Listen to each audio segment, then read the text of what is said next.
I'm Francis and this is Ukraine, the latest. Today, we assess movements on the front lines, discuss the aftermath of a NATO summit reeling from events in the Middle East, and consider how locked in military and financial support is for Kyiv in a rapidly changing geopolitical environment. Bravery takes you through the most unimaginable hardships to finally reward you with victory. If we give President Zelensky the tools, the Ukrainians will finish the job. Slava Ukraini! Nobody's gonna break us. We're strong. We're Ukrainians. Every weekday, we sit down with leading journalists from the Telegraph's London newsroom and our teams reporting on the ground to bring you the latest news and analysis on the war in Ukraine. It's Thursday, the 12th of October, 1 year and 230 days since the full-scale invasion began, and today I'm joined by our Brussels correspondent Joe Barnes, following his attendance at the NATO Summit yesterday, and mountaineer and cyclist Jerry Gore, leader of a 3,000-kilometre bike ride to Ukraine, raising awareness of the physical and mental toll the war is taking on civilians, young and old. Then later, we hear from Melinda Haring of the human rights organisation Razom and Ukrainian public intellectual Yevhen Hlibovtsky on American support and the consequences of collective trauma on a society. I started first, however, by asking Joe for the latest from the battlefront. So first, I'll start with the Russian ground offensive that has been launched in the last few days on the Donetsk region town of Avdiivka. So open source analysts are starting to report on a large number of Russian losses as a result of Moscow's mechanised assault on the settlement. So looking at the estimates, looking at the footage, a conservative estimate would place losses at around 30. But in some cases, those numbers do rise to 50, but ultimately there is no way of verifying whether the footage has been captured within the last few days. But some good open source analysts on Twitter seem to suggest the foliage and the weather conditions suggest they were, but as always, the fog of war leaves it unverifiable. So, but what do we know is, around October the 10th, so Tuesday, Moscow's forces launched a ground assault in a bid to encircle Avdiivka from the southwest and the northwest. So geolocated videos showed mechanised Russian columns advancing towards the settlement in what appeared to be a blitzkrieg style tactic of sweeping advances.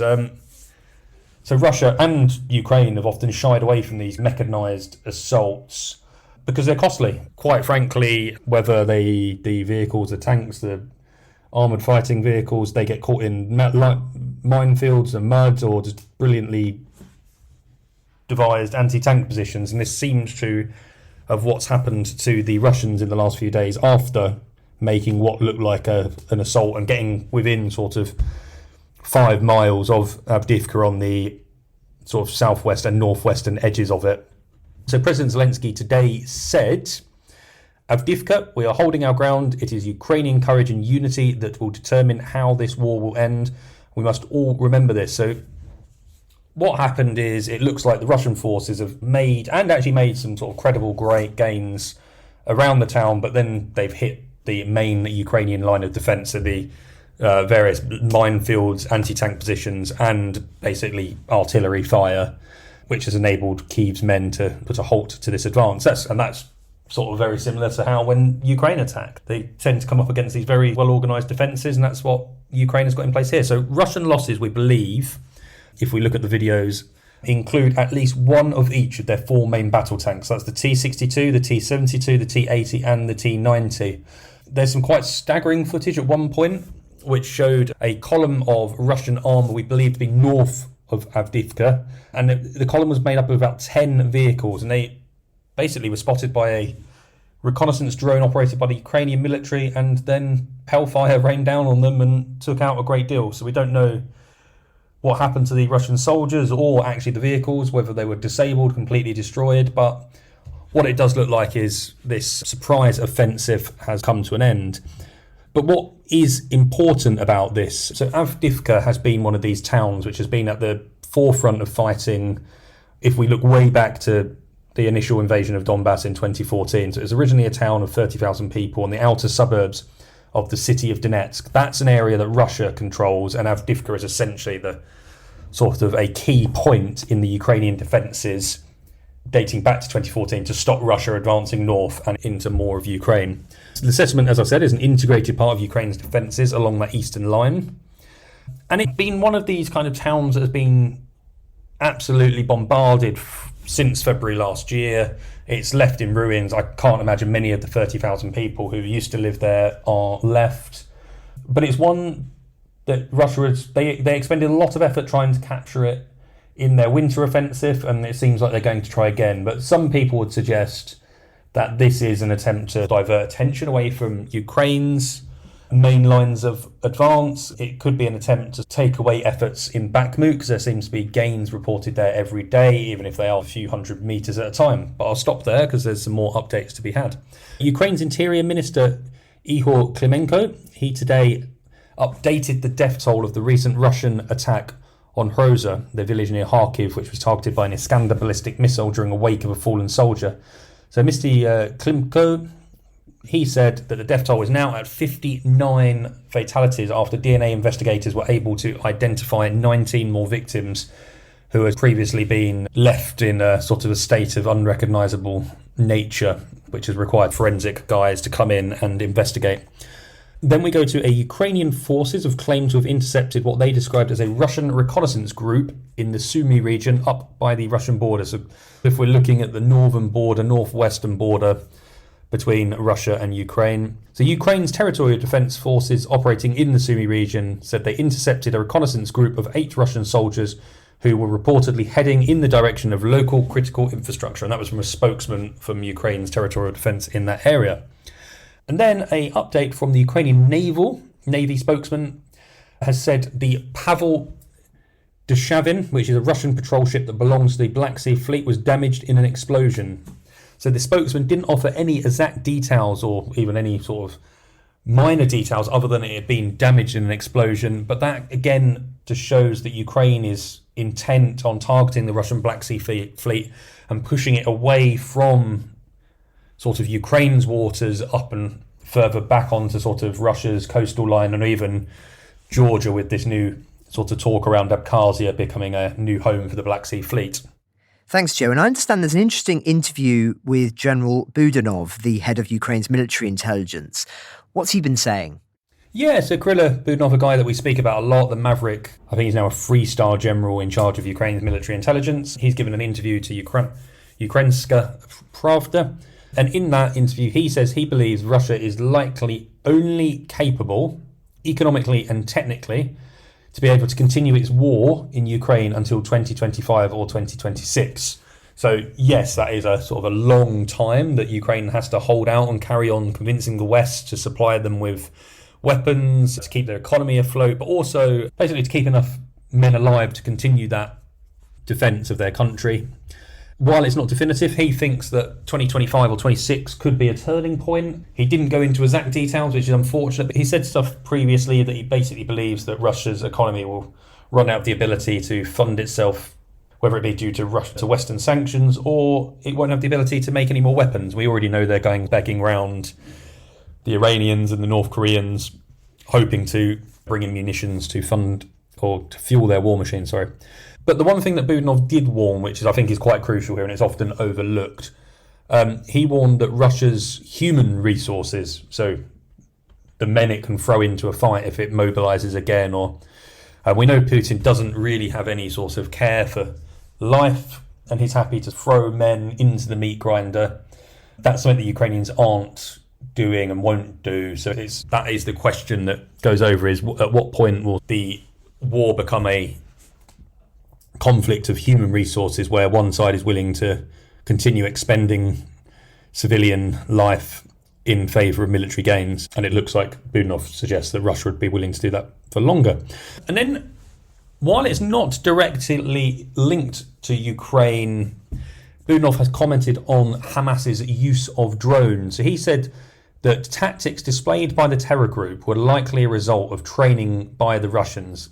So Budanov distanced himself from claiming that Russia had any direct involvement in Hamas's attack on Israel, but he said the tactics strongly mirrored those of Russia in the invasion of Ukraine. And he pointed towards how that Russia has used sort of various different types of drones to hit armoured vehicles and take them out, and often looks to target armoured vehicles as much as possible because it knows they're the most sort of deadly threat to its troops.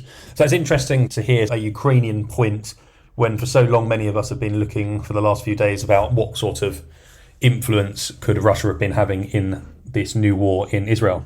Thanks, Joe. Yes, this remains very much an open question. Of course, President Zelensky yesterday very keen to push the connections between the two.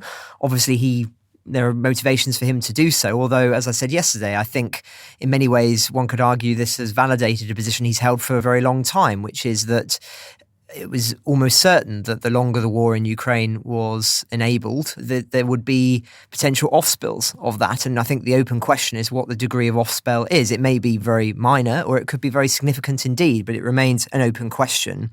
Interesting too, I think what you were saying there about the Ukrainians already saying we know this is going to be a long war, talking about next year, the year after that, the year possibly even after that.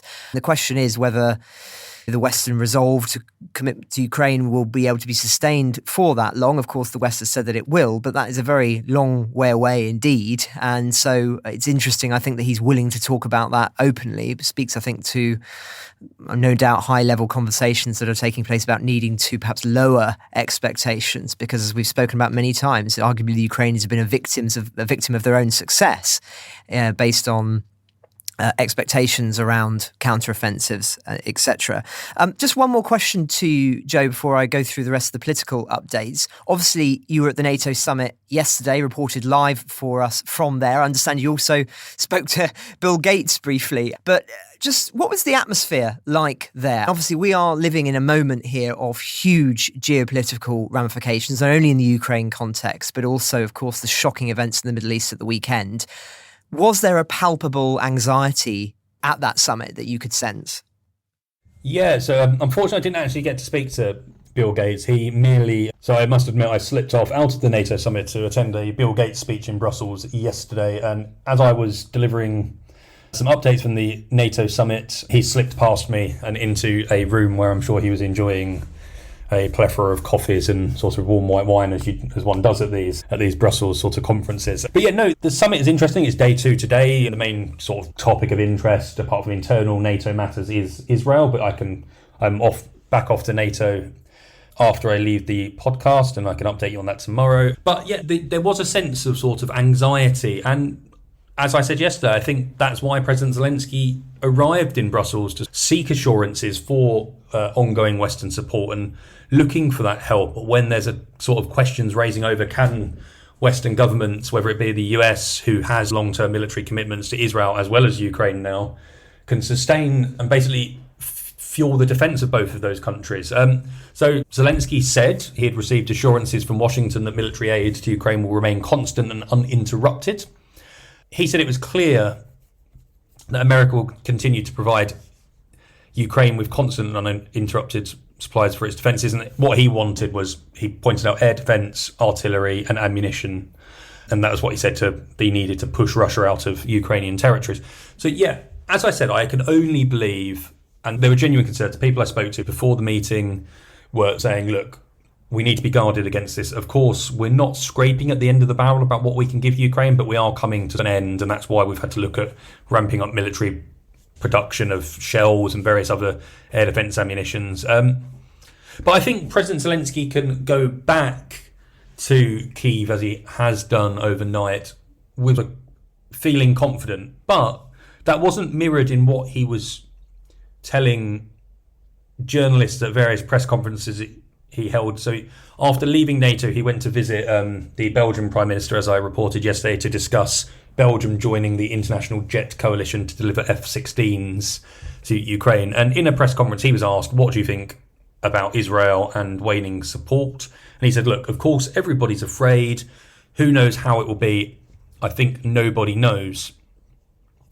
But what I'd say is interesting is, after he's come away with these assurances, and we briefly touched on them, so the US announced 200 million more in sort of air defence, HIMARS rockets, artillery shells. Britain pledged 100 million towards a new the delivery of a Terrorhawk Paladin air defence system, as well as counter-drone systems and mine-clearing equipment. The Germans pledged a €1 billion winter package, which included Iris-T, Patriot battery, and Gepard anti-aircraft tanks.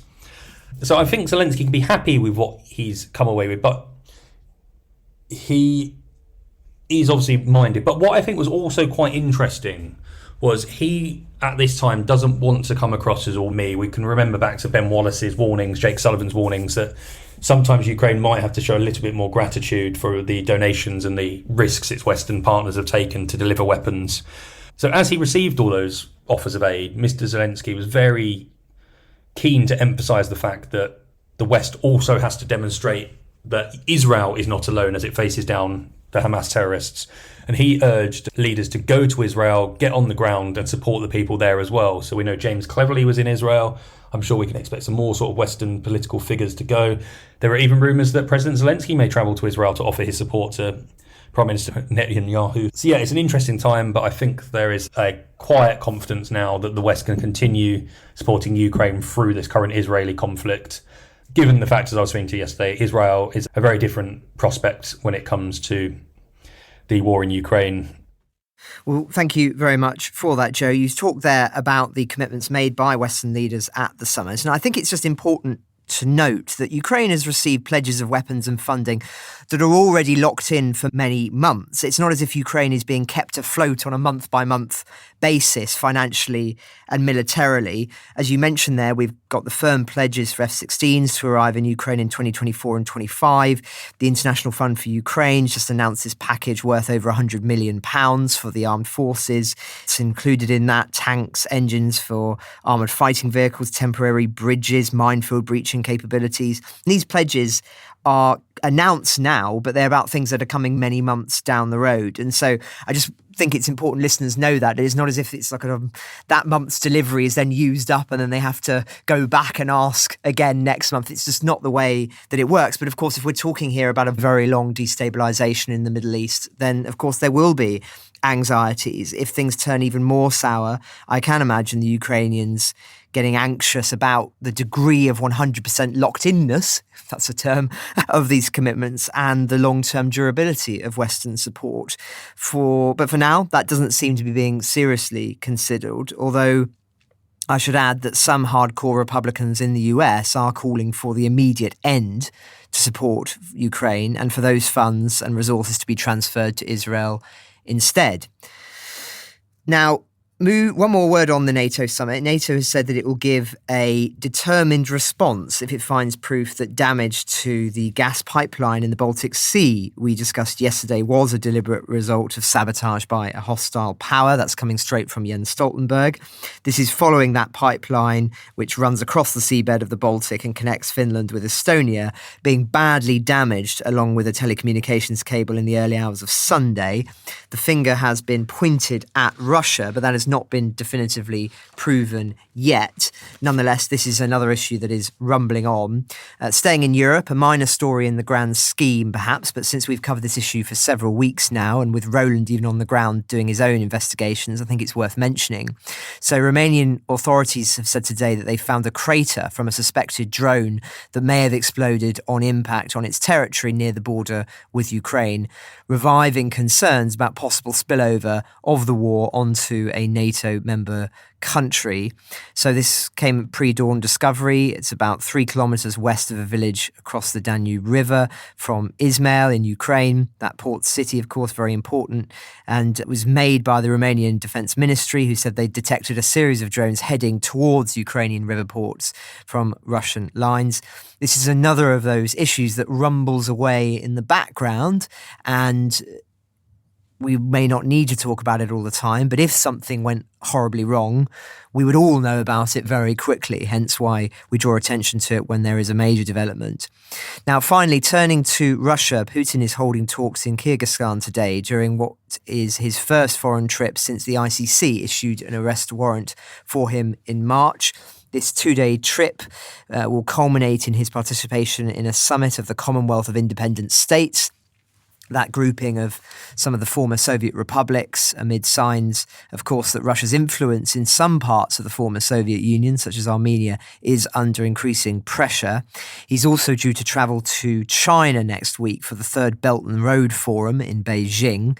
Neither Kyrgyzstan nor China, of course, are members of the ICC, which was established to prosecute war crimes. Neither, of course, is the USA, which is often used as a means of discrediting the ICC by its opponents. Inside Russia, we understand a row has broken out about what to do with Russians who fled the country to side with Ukraine, with the chairman of Russia's parliament saying they should be charged with treason and sent to work in mines in parts of Russia where there is no summer if they return home. Moscow, of course, is trying to encourage some specialists, such as IT workers, to return and says some Russians have already come back. But as I say, the Speaker of the Duma, Volodin, made it very clear his own view about the return of Russians who he regards as traitors. To quote from him, "If they start returning now but have made statements against the country and finance the armed forces of Ukraine, then of course we must choose a place to send them immediately. Such actions relate to Article 275 of the Criminal Code, state treason. We're probably talking about mines, and we need to find territories where the weather is more constant, where there's no summer." In other words, I think he's talking about the Far Eastern region, known, of course, historically for its gulags in the Stalin era. It's telling, I think, that the only objections to this made publicly have come from the governor of the region, Sergei Nosov, made not on ethical grounds, but because the region doesn't accept traitors. An idea that he said was based on an outdated cliche and was now home to hard-working, patriotic Russians. Now, the Kremlin has clarified its own position, saying it's not on the same path as Russians who have fled and adopted what it called strong anti-Russian positions, those individuals who'd left, but that other citizens were free to return. And the Kremlin spokesman Dmitry Peskov said that the others who had left, whom he described as people who freely choose where to live at any given time, were the vast majority and were always welcome to return. This is their homeland, Russia, and she's always waiting for them. Well, yes, that's one way of putting it. Lastly, Russian rights campaigner Oleg Orlov has urged a Moscow court to acquit him of discrediting the armed forces by speaking out against the war in Ukraine, saying Russians had the right to disagree with their president, very brave man. Moscow is seeking to fine this 70-year-old gentleman £2,000 over a Facebook post denouncing the invasion. He said, "Where is it defined that our commander-in-chief always rightly understands not only the interests of Russia, but the interests of its citizens?" This is coming from his closing remarks. And if the ideas of a part of Russia's citizens about their own interests don't match those of the commander-in-chief, don't they have the right to talk about this? But in that case, the president is no longer a president, but a spiritual and secular leader. Or are Russia's top officials now infallible, like the Pope? As I say, these are pretty brave remarks, given the fact that we know how figures have been prosecuted as a result of speaking out against Putin on these matters. He is, of course, another of those figures who've remained in Russia in order to speak out against the regime, facing very serious consequences for doing so. So that's where we are in the political realm. Now, it's been a while since we've been joined on the podcast by somebody fundraising for Ukraine, and this one is pretty extraordinary, a 3,000-kilometre bike ride to Ukraine to raise awareness of the mental and physical toll that this war is taking on civilians. Jerry Gore, thank you very much for your time. If you could just start off by introducing yourself to our listeners. What's your story and how did you become interested in helping Ukraine? So I live with type 1 diabetes myself. And I first got interested and bound up in this war pretty much like so many people at the start of the invasion. I live with type 1, as I said. I've overcome a lifetime of extreme challenges, but living with type 1 is the hardest thing I've ever had to overcome. So type 1 is usually contracted between the ages of 5 to 15 years old. It involves multiple daily injections of insulin and constant monitoring of your blood sugar levels. And it's an intensive education for both patient and carer. If you don't, you risk severe complications and blindness. So stress is a constant companion for everyone living in a war zone. That was clear from the start of this war, and I think podcasts like yours have made it very clear. And stress is one of the primary factors in contracting this complex condition. So, of course, my heart went out to the people, and especially the children, living with type 1 diabetes and then living in a war zone. And that's what really got me started on my quest to do my bit. Thank you. And just tell us about Ride Ukraine 2023. Why did you decide to cycle to a war zone? What's the plan? So the plan was to raise money for essential medicines and supplies for people with diabetes living in areas close to the front line, and basically to show support with our hearts, not just our wallets. Personally, I could give £10 to a charity. I'd never see it. I'd never understand how it helped. When you cycle through a country and when you talk to the people who live in that country, cycling at about 10 miles an hour, sadly, I don't go much faster than that. You see everything, you feel everything, you hear everything. And we wanted to show our support. And we also wanted to unite the European diabetes community to offer solidarity for those living with diabetes in Ukraine. We had no other agenda other than to help those with type 1 diabetes. And so our perspective was unbiased, but yeah, we wanted to do something. And tell us about cycling across Ukraine. What did you see? And I imagine that as part of cycling, you're seeing things at a slower pace. You might talk to people that you wouldn't if you were in a car. What did you experience? Well, a huge amount is the simple answer. Rural Ukraine is obviously very different from the big cities like Kyiv or Lviv. They're different worlds. But when you're out in the countryside, cycling along small lanes where you see more horses and carts than you do cars, frankly, and then you stop at local stores, our equivalent in the UK of a corner shop.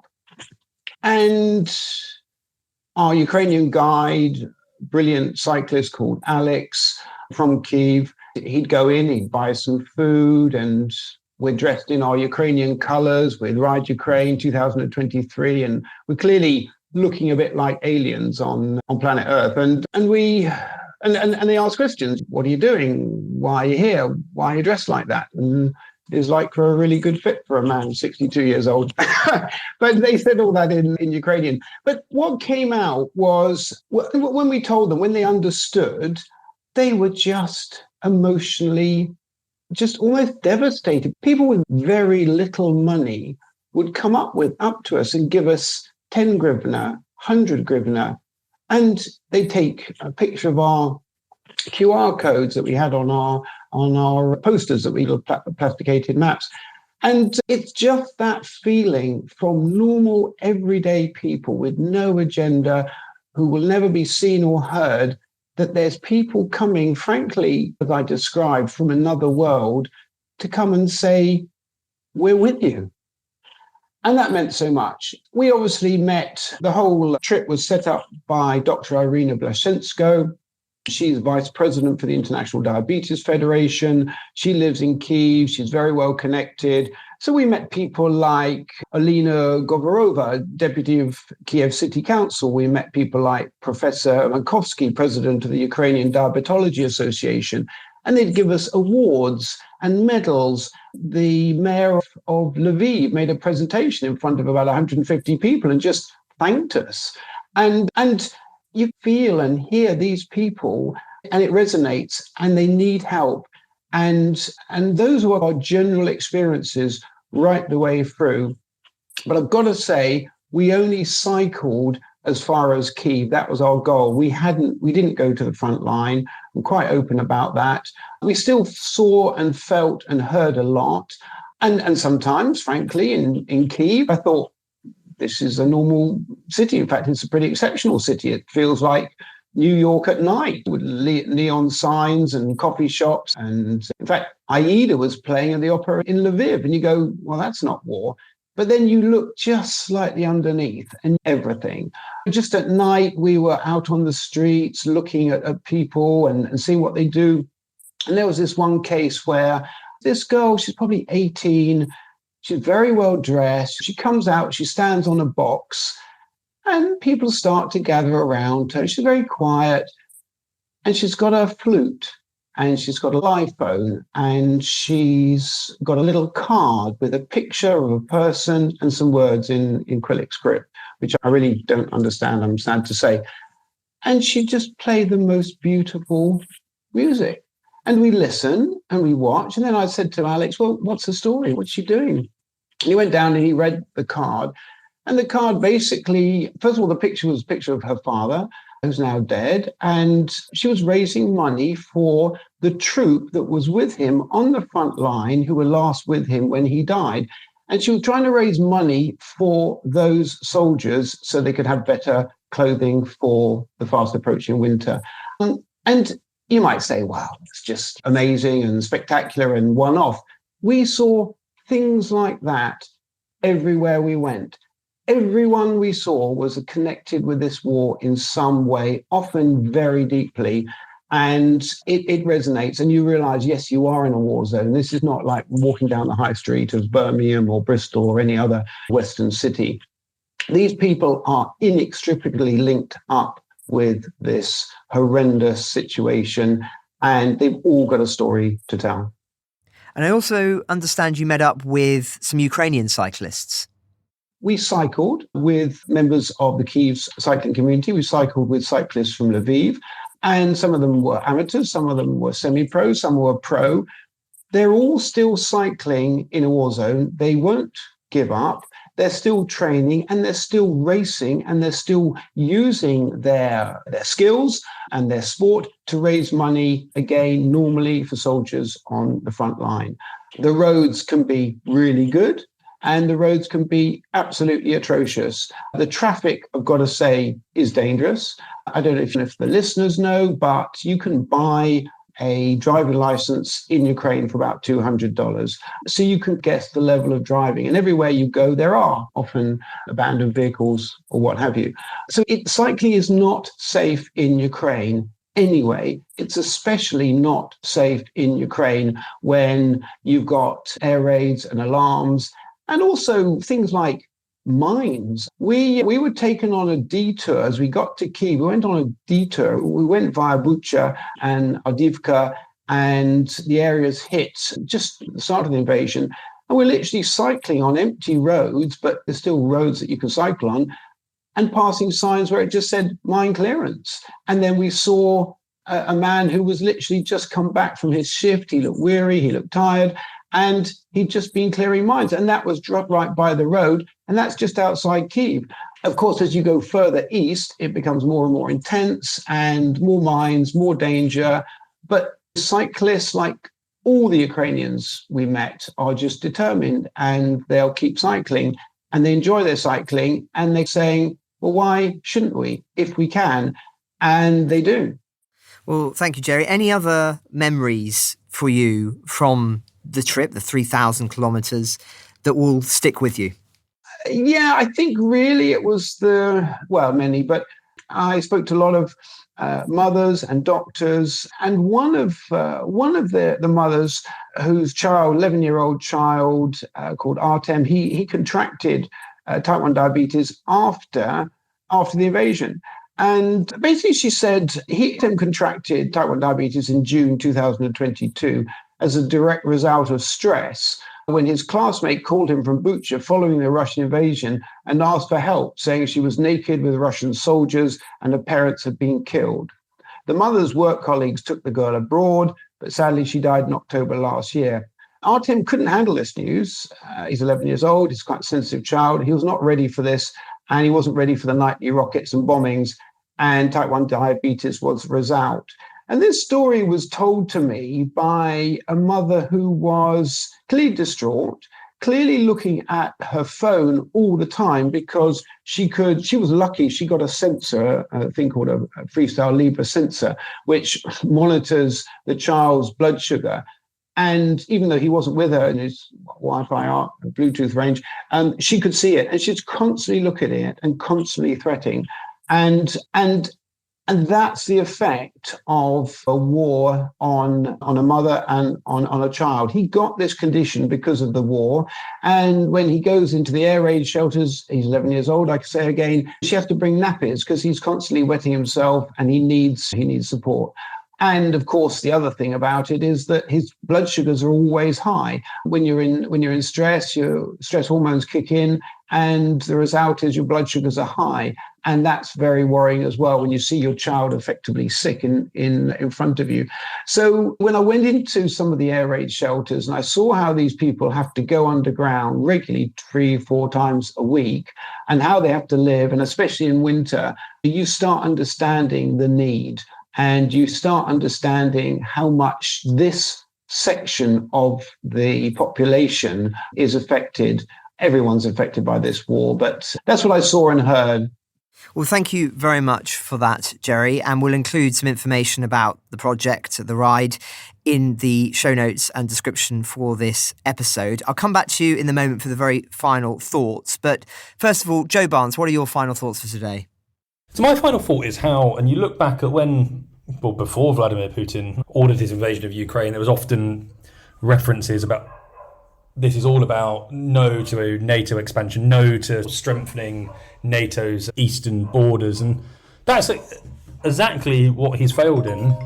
So Vladimir Putin has essentially reinvigorated NATO, which Emmanuel Macron just a few years ago described as brain dead.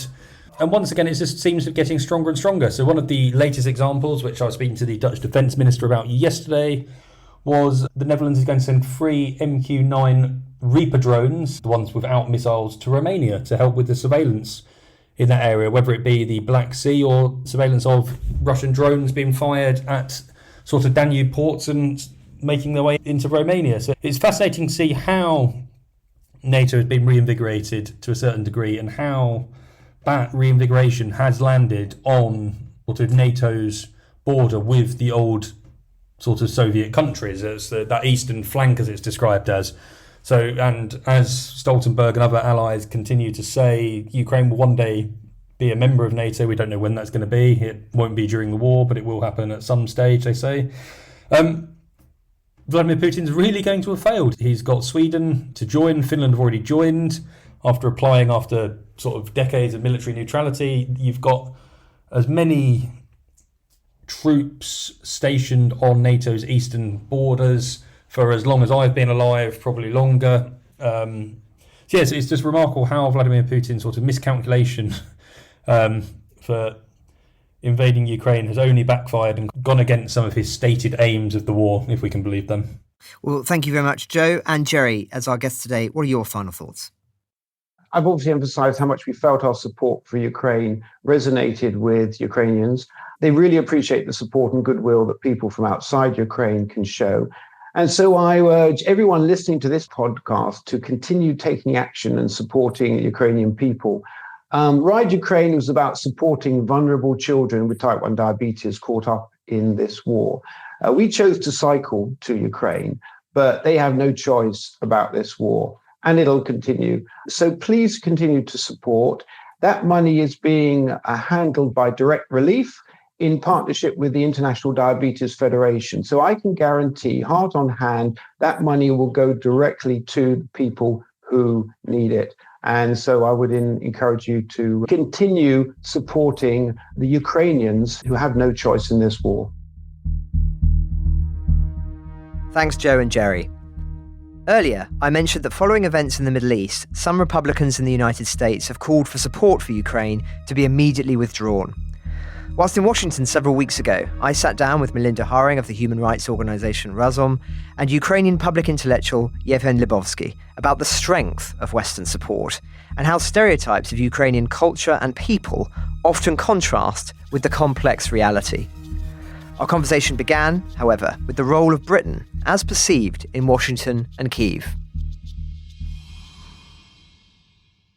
You know, Britain's been great. I have to give you guys credit. London has been ahead of Washington at least 4 times, maybe 5 times. on big weapons decisions. And the Biden administration is too slow. They tend to think that the debates we have about Ukraine are sort of law school debates. And these are serious debates that affect my friends' lives, right? Like these are debates that have enormous impact and they need to hurry the hell up already.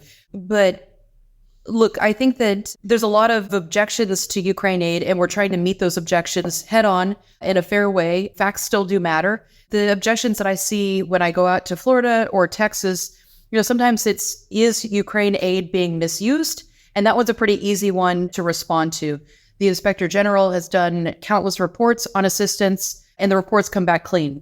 I'm from the state of Alaska, and Francis, I went to Alaska last November, and I spoke at the Alaska World Affairs Council, and I spoke at my high school, Kenai, Alaska, a village of 7,000 people. And this is Trump's territory, right? I expected lots and lots of objections about assistance to Ukraine. I got none.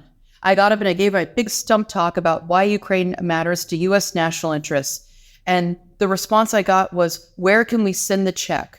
Who should we be giving assistance to? They got it. They instinctively got it. So I'm hopeful, even in areas that are more Republican and isolationist, when you get out there and you make the arguments and you explain what's at stake, Americans will respond in goodwill. So you're looking at this from the perspective of somebody, of course, who's in DC at the moment and is also very much tuned into what's happening on the ground in Kyiv. What is your perspective on the nature of American and Western support for Ukraine at the moment? Is the West doing enough? Well, the West is doing more than we could have hoped for in the beginning, but it's not enough, and it's too late. The things that should have come earlier would have helped to save countless lives who were needlessly lost, because the tanks were there early enough, because the planes are not there, because the missiles were not there, because the ATACMS are still not there. And I think it generally reflects the evolution of Western thinking about Ukraine. And we're actually on a very good trajectory from Kyiv in 3 days, Kyiv falling in 3 days, through Ukraine not losing to Ukraine winning. But if this recognition of Ukraine's agency, of Ukraine's importance, of Ukraine's input into the European project, into the international peace, would have been assessed earlier and would have been perceived as important earlier, we would not have been at such dire situation as we are in right now. This war was generally avoidable, and there was too much blindness as to what Russia was doing. And there is not enough self-critical assessment of imperialism or colonial policies in the West generally. As a result, things that countries should not get away with, they do get away with. And that becomes a problem not when they do it, but only when they turn extremely aggressive. So I would say that there is a lot of appreciation for Western assistance in Ukraine, and a lot of disappointment that that assistance came later than it could have come, and that it is behind the schedule, and that the price that eventually Ukraine will pay, or is paid right now, is significantly higher than it had to be. Do the Ukrainians that you speak to understand the hesitancy, or is it just completely befuddling to them? Well, I mostly speak to the professional crowd, and there has been a very mixed record in the US-Ukraine relations. It started on the wrong foot with Chicken Kyiv speech in Kyiv 23 days before Ukraine proclaimed independence. President George Bush called it suicidal nationalism, Then Bill Clinton from the Democratic administration had the Budapest Memorandum and the denuclearization process in Ukraine, which he now says he regrets, which I think is making a second mistake over the first one, because I think it was right that Ukraine was stripped of nuclear arms, but I think it was wrong that Russia was not stripped.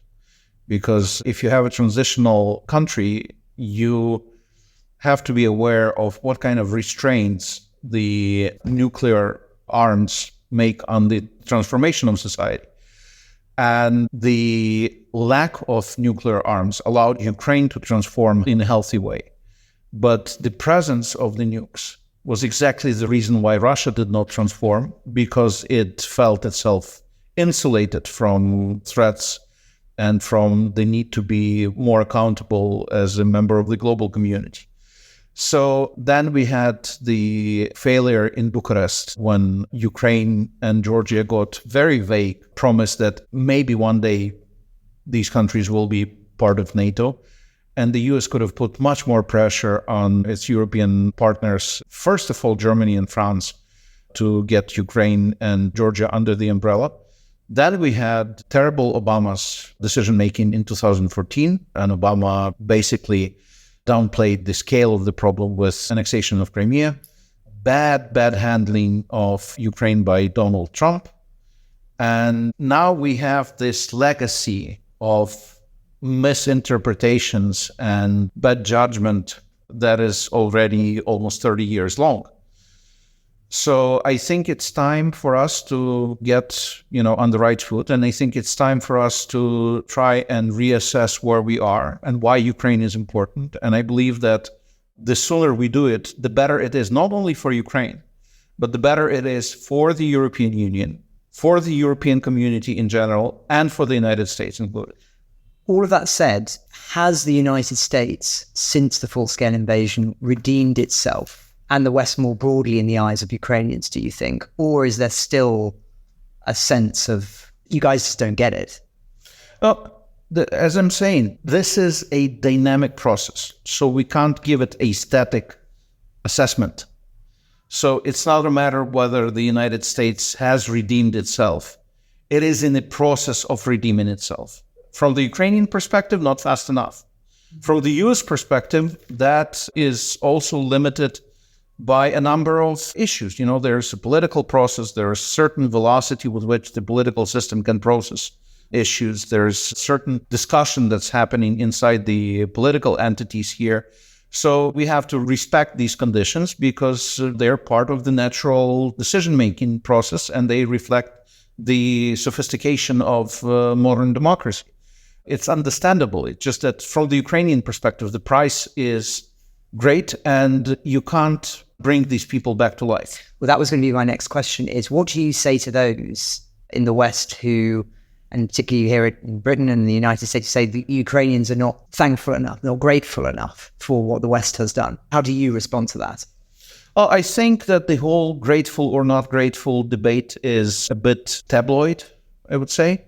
I think it misses the essence that it would be much cheaper for a British or American or German taxpayer to have the government that could foresee the problem, that would be acutely aware that there is no free lunch and what Russia is offering actually comes with a hefty hidden price. But at the same time, it's the chance for all of us to come to terms with our values. Do we stand actually for what we declare we stand for? Do we see the virtues of our societies the way we declare we see them? Do we really believe that these lives are important? Do we really believe that democracy is important? Do we really believe that free market is important? Do we really believe that fundamental freedoms are important? And this is exactly what Ukraine stands for.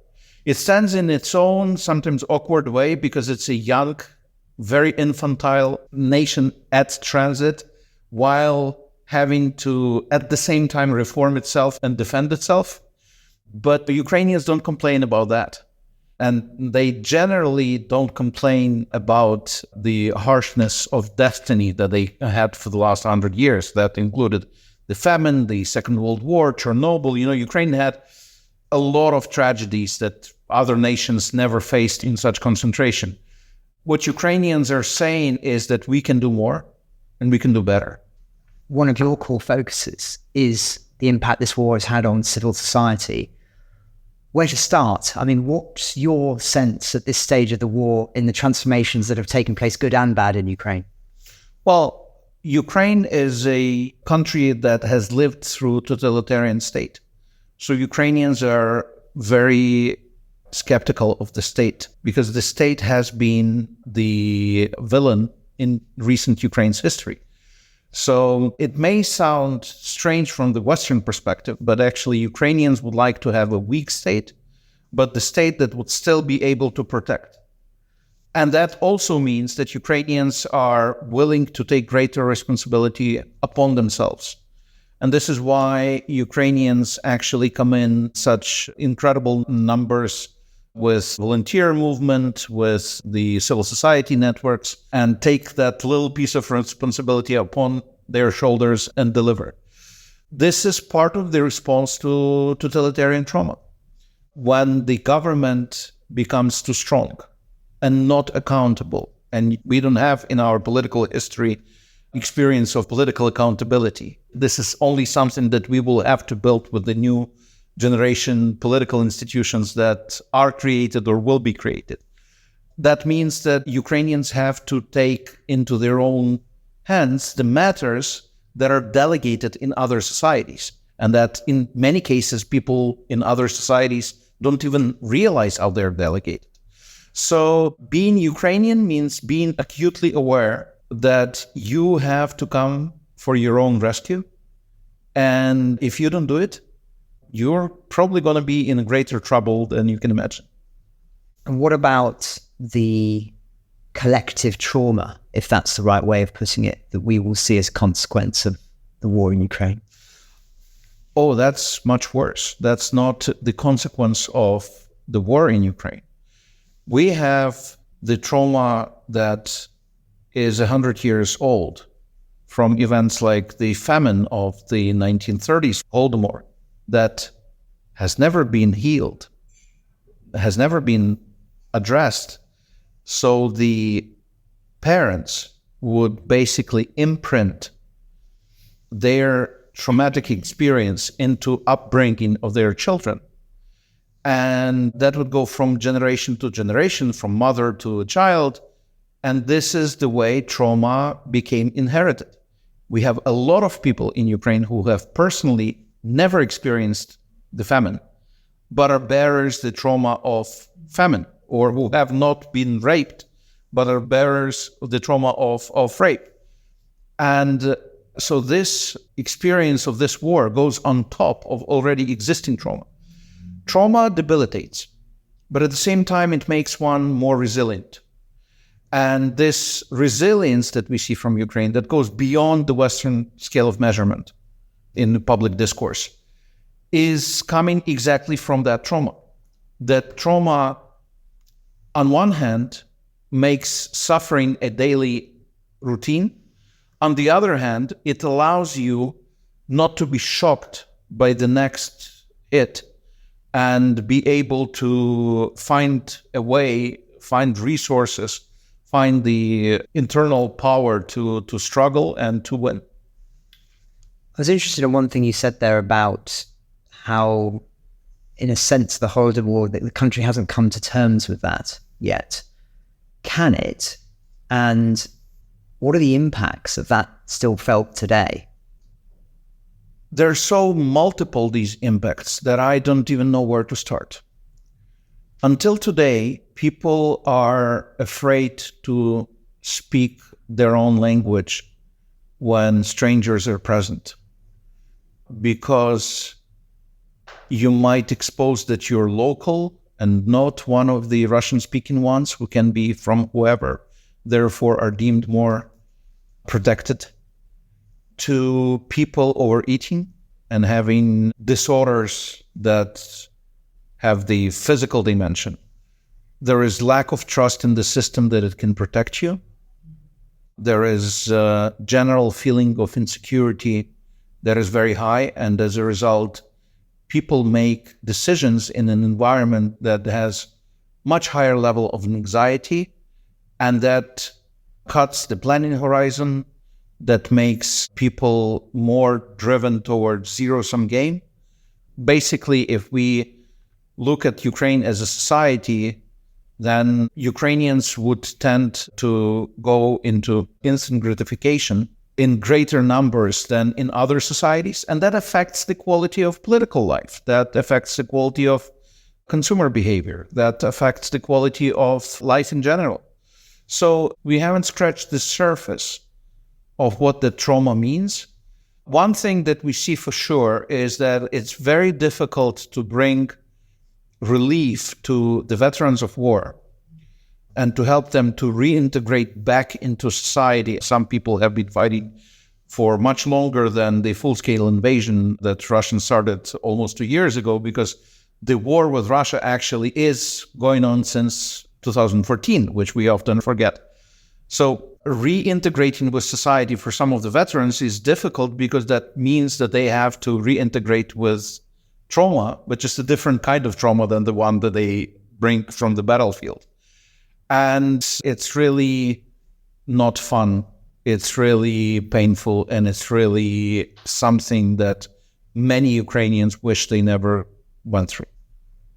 Do you think enough is being done to prepare for bringing the soldiers home and trying to recover or begin the process of recovery from some of the trauma you've just described? The scale is unprecedented. And because of that, it's not a matter of whether enough is being done. Definitely not enough is being done. It's a matter of whether we can actually do more of that, considering other challenges that we have. I think a lot of resources are distracted to speed up the arms delivery. I think a lot of resources are distracted to bring ourselves to a better conceptualization of what the future brings for Russia. And I think part of the reason why many people in the West are hesitant to assist Ukraine is because they simply cannot imagine the world where Russia loses. And, this is not a sea empire in which these parts of old empire just fall off and they automatically gain their statehoods and the effects are cushioned by the distance. If Russia starts falling apart, and I believe this is the inevitable scenario strategically, then it's going to be messy. And the world will have to deal with the aftershocks, and the world will have to deal with the consequences. Unfortunately, too many people believe that if they shut their eyes, the problem will disappear. From the Ukrainian perspective, we understand that we actually have to work to prepare ourselves, because Ukraine is going to be the first country that's going to be hit with all the tsunami waves that will be caused. But also help our partners in the EU and in the West to develop a common policy that we can together practice to actually assist these new states in their transition, so they don't have to find the hard way where the road to transformation is, with all the dead ends that Ukraine has tried in the early years of its independence. But at the same time, we want Russia to be able to start its own statehood in the right way that would allow it to be in peace with itself and its own citizens, but also with the world around it. We hear there about the tsunami waves to come from a Russian disintegration. The conversations you have in Washington, I sense you would get similar hesitancy that we've just described about the consequences of a Russian failure and what that might mean and the dangers of that, particularly around nuclear weapons.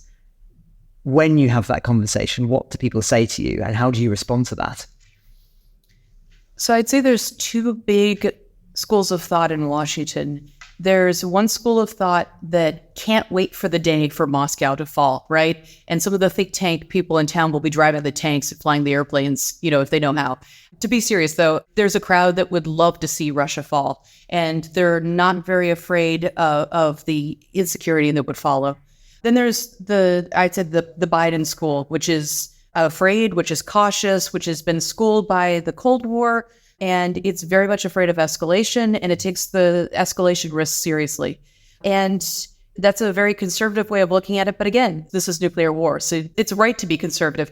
There's probably a third camp, too, that is not gleeful, doesn't want Russia to fall apart, but wouldn't mourn the end of the Putin regime, but would be fearful of it breaking into constituent parts. And, there's all kinds of uncertainty. The State Department doesn't like uncertainty, right? The MFA doesn't like uncertainty. Government bureaucrats don't like uncertainty. It's impossible to plan. So there's endless discussions, Francis, in Washington about sort of gaming this different scenarios out. Vladimir Putin is not young, right? He's 71 years old. He's not going to be with us forever. But I just went to a think tank discussion this week about what are the options. And most think tankers assess that Putin will be in power for, as long as the good Lord allows him to be on Earth, right? Sorry, that's pretty remarkable, isn't it? When we've seen a potential coup that threatened his power potentially in Moscow. I mean, that seems the fact that the United States, many people are still thinking that Putin is there for as long as he wants to be. That's the consensus in the expert community, right? So when Prigozhin did his big march, everyone got on TV and said, oh my God, look how weak the regime is. That was the wrong way of looking at it. Putin is in power. He's strong. I'm sorry. I said it too on TV and I was wrong. And the rest of my colleagues are wrong. Putin is strong and in charge and the economy is fine for now.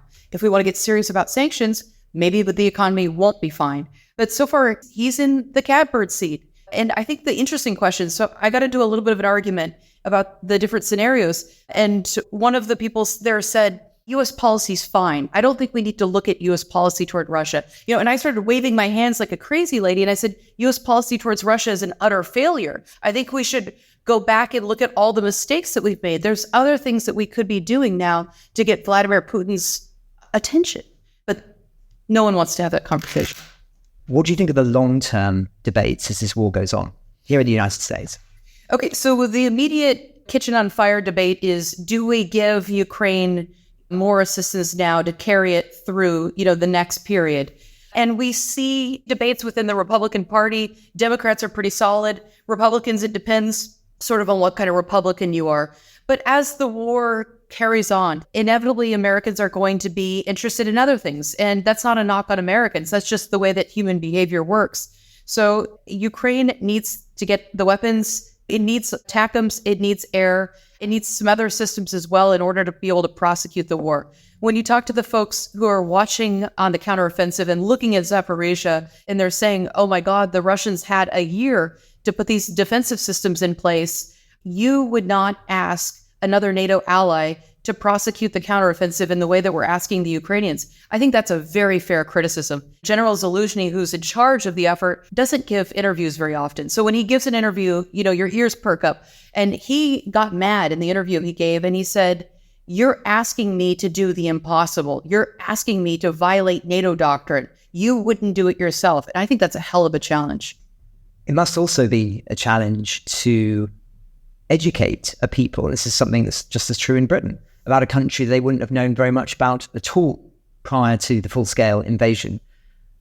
Do you think the American public is more aware of Ukraine now, or do you think it's still really only scratched the surface and still has a lot of misconceptions? Is it okay if I say both? Of course. Okay, excellent. We're all about nuance in the podcast. Excellent. So Ukraine has a global brand, but at an enormous cost. Right, President Zelensky is the modern Churchill of our generation. And I think people are Ukraine curious, and they're starting to discover Vyshyvankas, these beautiful embroidered shirts. They're starting to discover some Ukrainian brands.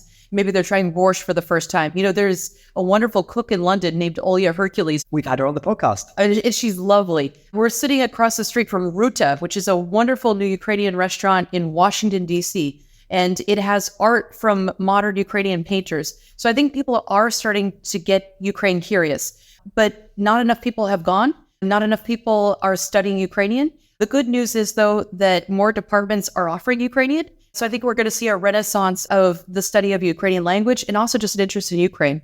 Ukraine is the most dynamic country that I've been in. It's full of people with incredible promise, great intelligence. The IT sector is gangbusters. The fashion sector is on the front of Vogue all the time. But, before the war, it was a place where I think people had a lot of blinders on, and they sort of lumped Ukraine and Russia in the same category. But as we get closer to the end of the war, I hope more and more people will get interested and get curious about Ukraine. Its music scene is amazing. I could go on and on. And coming towards the end of our interview, is there anything that we haven't talked about today that is very much on your mind that may not be perhaps the subject of conversation in the wider Washington community? Well, I think Ukraine is the litmus test of how attached we are to the principles that we proclaim. And the urgent matter is the arms and the things that we need to do immediately to relieve the pain. But then later, we will see whether we will go along with continuation of the Russian narratives. And We, in many cases, do not decolonize our textbooks fast enough. We do not give a chance to young agencies. We view the rest of the world through the old optics. And as a result, we get an angry response from the countries that are now called the Global South, who in many cases say that Ukraine is hypocritical because if it wants to strengthen its agency, why does it go and deal with and integrates with the filthy West? And that's an argument that is very difficult to counter argument within the terms of the debate that's been set over the decades. So we'll have to go deeper. We'll have to go further than Ukraine. So in a sense, I would say Ukraine matters, but it's also a litmus test for the other issues. It's almost philosophical. Melinda, very final thoughts from you about perhaps where we're at, and are you an optimist after all that we've seen, or is this a very pessimistic moment for you? This is an easy one. Ukraine can win. And I offer a few closing thoughts. So I am not optimistic by nature, and my colleagues will tell you that. But the intelligence community has assessed that the Russian capacity to wage war and to take its fight to NATO has been seriously degraded as a result of the war. I look back on the last 600 days, and when you look at the way that the Ukrainians have fought, and they've been able to retake Kharkiv and Kherson, and the fact that they hold more than 80% of their territory, I would point to that as an excellent sign. This is an existential fight, and Ukrainians will fight with forks. Even if the United States, even in the worst case scenario, even if Donald Trump is reelected, Ukrainians are not going to relent, but we have to do this. This is in our DNA as Americans, as Brits. We will not allow, after the post-world order, we said never again. Do we mean it? I think we do. Thank you both very much. Thank you. Thank you. Ukraine the Latest is an original podcast from The Telegraph. To stay on top of all of our Ukraine news, analysis and dispatches from the ground, subscribe to The Telegraph. You can get your first 3 months for £1 at www.telegraph.co.uk/Ukraine the Latest. Or sign up to Dispatches, our Ukraine newsletter, which brings stories from our award-winning foreign correspondents straight to your inbox. We also have a Ukraine Live blog on our website where you can follow updates as they come in throughout the day, including insights from regular contributors to this podcast. We've also started doing the same for what is unfolding in the Middle East. You can listen to this conversation live at 1 p.m. London time each weekday on Twitter Spaces. Just follow The Telegraph on Twitter so that you don't miss it. To our listeners on YouTube, please note that due to issues beyond our control, there is sometimes a delay between broadcast and upload. So if you want to hear Ukraine the Latest as soon as it is released, do please refer to podcast apps.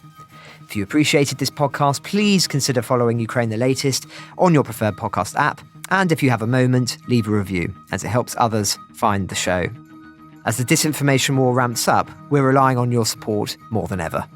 You can also get in touch directly to ask questions or give comments by emailing ukrainepod@telegraph.co.uk. We do read every message. You can also contact us directly on Twitter. You can find our Twitter handles in the description for this episode. As ever, we're especially interested to hear where you're listening from around the world. Ukraine the Latest was today produced by Giles Gear. Executive producers are David Knowles and Louisa Wells.